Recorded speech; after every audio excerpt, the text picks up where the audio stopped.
बहुत समय पहले एक छोटे से गांव में एक परिवार रहता था। परिवार में बुजुर्ग माता पिता, उनका बेटा रामू और बहू सुमन थी।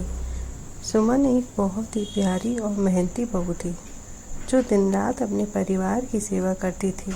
लेकिन गांव के लोग उसकी एक अजीब आदत पर बातें करने लगते थे। गांव वाले कहते थे कि सुमन रोज एक नया बच्चा पैदा करती है।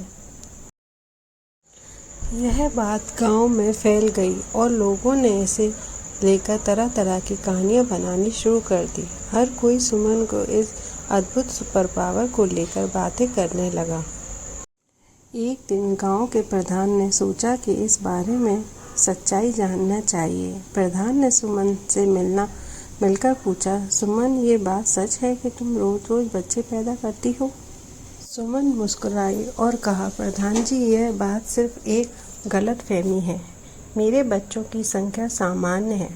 असल में गांव के लोग मेरे घर आकर मेरी सेवा और बच्चों को देखकर यह सोचते हैं कि मैं रोज नया बच्चा देती हूँ। जब भी कोई नया बच्चा पैदा होता है, सभी को लगता है कि यह नए बच्चे का जन्म है।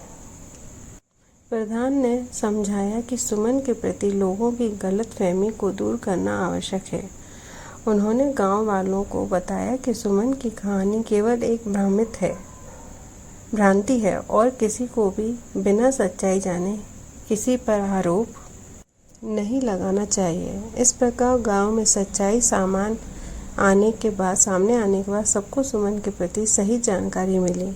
गांव वालों ने सुमन और उसके परिवार के प्रति अपनी सोच बदल दी और उनके प्रति आदर और सम्मान प्रकट किया। इस घटना ने सभी को यह सिखाया कि किसी भी बात को सही ढंग से समझना और जानकारी प्राप्त करना कितना महत्वपूर्ण है। धन्यवाद।